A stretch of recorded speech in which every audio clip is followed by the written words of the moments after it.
So, Xbox is kinda screwed here.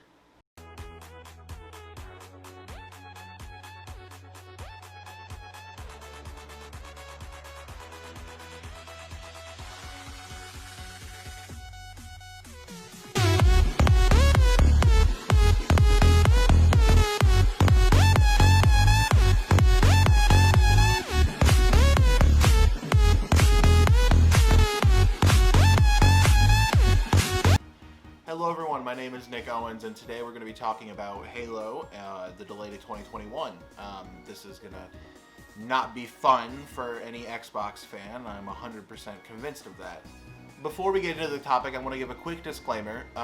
Obviously, because I work at Epic, I know about the news regarding Fortnite. Also, because I work at Epic, I will not be speaking upon that topic at all. I will not answer any questions about it. I cannot give you more information. If you want to know what I know, or if you want to know what I think, Google the articles and just read. The only thing that I can tell you is I can share the information that is currently out there. Articles that are on The Verge, IGN, Washington Post, anything like that. I can give you those. That's it. I will not commentate on this issue. Cool. Let's get back to Halo. So, Halo was recently delayed to 2021, no exact month given, and I'm not trying to be terribly dramatic, but this did kill Xbox's launch. You only get one launch. It needs to be facilitated by a game or something like that, and, without their flagship title, which was Halo, what do they have going for them? I really don't see it. I had a conversation on Twitter with a good friend of mine, Quillin' All the Fish. I'll leave a link to that Twitter thread down below because it gives a little bit of context to my initial thoughts. That was when I first saw things going down. We had a good back and forth. Thanks, Quill, for letting me know about this issue. You tweeted it to me exactly when it started floating around the work channels on Slack, so thank you for that. Good to get second opinions and talk about that. If you guys want to engage with me on Twitter, I recommend you follow me down there. You can also like this video and subscribe to know when stuff like this goes up. I really appreciate all the support. Thank you, thank you, thank you. That isn't to say Xbox is completely dead yet. Obviously, PlayStation has not announced what games are coming out on launch and also what games are coming out this year. But even if PlayStation has one game coming out, just one exclusive, they say, yes, Miles Morales Spider-Man will be available on launch. Ratchet & Clank Through Dimensions, or whatever it's called, will be available on launch. PlayStation just kind of wins by default. Like, I don't really see a world where if PlayStation has an exclusive launch title and Xbox doesn't, I see no world where Xbox wins in initial sales. And I know that some of you are thinking, well, initial sales don't seem that important, and some of you might also have forgotten the saying, first impressions matter the most. Because they do, especially in this industry. If a console doesn't perform well on the spot, people who look in from the outside are going to look and just say, without knowing any other circumstances, that Xbox is worse. And that's not going to go well. It's going to go to the general public. It's going to influence the holiday sales. It's going to influence the generation of consoles. Whether you like that or believe that or not, that's how that's going to work. Initial sales do matter. Nintendo noticed this so much that they created their own friggin' market space. They're dominating this handheld market space, which the Switch, I think, is technically a part of. It's like part handheld console, which I guess you could call a mobile console, part regular console if you want to do that, and all in all, it's just 100% Nintendo. They have their own corner of the market. They don't care about Xbox and Microsoft releasing stuff, because they only release first-party titles in, like, small collaborations. They do not give a single shit what Microsoft and Xbox do, or what Microsoft and Sony do. They don't. They don't care. But Microsoft should really care about what Sony does, because Microsoft has not completely pivoted over to their Game Pass yet. It's not 100% Game Pass. They're still selling consoles. So long as they're selling consoles, they have to compete with Sony. That's just how that works. Competition has to happen.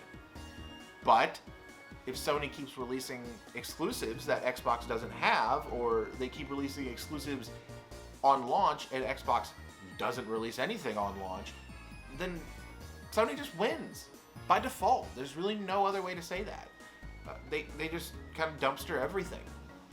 So what are my thoughts on the delay itself? Well, seeing what happened during the Xbox conference and how much backlash it got for not looking next gen enough, and how little we saw people were making wild assumptions about the game, I don't blame 343 for delaying the game to work on it more. I really don't. I think part of the backlash was also because they chose a horrible set piece demo. I don't think that was the right thing to choose. I think you choose a much more impactful, high octane, moment, especially, or just show off clips of like a Destiny style trailer where they're running through the environment and using their new abilities of running through the environment. Chief is like grappling up on stuff. He's like chain grappling. He grapples, lets go, grapples again, and he like traverses this giant terrain doing that. You have movement puzzles, something like that. If you had a decent set piece, people wouldn't have backlashed you so hard because of your bad graphics. I don't think the graphics were bad. They're typical Halo graphics. But if you're going to just put out typical Halo graphics on the next-gen console, claim that it's the best-looking Halo game ever, which I still think Reach takes the cake, honestly, and then you're going to give off a boring set piece, that just doesn't do it for people. There's no reason. I don't see it. I don't see it. So as a developer, what do I think about their reasons? They named COVID as a main reason, and I think by this point most developers have had a chance to get into the full swing of working from home, so I'm not sure if that's 100% accurate. It certainly is a factor, working from home. I've talked about in previous videos, which you can find up here, that it influences how we work, and certainly QA testers are influenced by this the most. I am shocked that that thing turned on at the worst possible moment. Hold on a second. I need to wait. I just stopped recording because my AC unit turned on and I know that it's too loud, so I just stopped and did something else. We're back. What were we talking about? I kind of forget. Something about PlayStation beating out Xbox. I'll just run with that, and if it doesn't work, I'll just edit the topic in post. I don't care. Anyway, PlayStation, I see no world where they lose initial sales. It doesn't make sense if they do. I don't know if they're doing any more conferences. We might have one where they announce a date. Speaking of dates, I know Xbox put a month out. They told us November, which is neat, I guess. But we haven't heard really anything else. I don't expect that we will hear anything else really until like closer, probably like late October. Overall, I think this delay has hurt Xbox a lot more than people initially think it does. People who look at this and say, well, it's not going to affect sales, or, well, people aren't just going to stop buying it for that. There's multiple factors going into here. There's obviously the factor that there's no Halo Infinite, but then there's also the factor that all of the games that are coming out on Xbox are also coming out on PC. And if you have games coming out on Xbox and PC, people who have a PC no longer need to buy an Xbox to play exclusives. So they're not going to. I think logically, the best choice that a lot of gamers can do is buy a PC, or if they have a PC, just keep that and then buy a PlayStation or a Switch, depending on what their preference is. I think buying an Xbox at this point is kind of moot. The only reason I would is because I have friends that are playing exclusively on Xbox, and you know, I want to keep playing with them, so I'll use PC to play with one group of friends and play certain games that I like, and then I'll use Xbox to play Halo and other games like that. So you never know. It'll be fun, I guess. I don't know. We'll figure it out later in the year.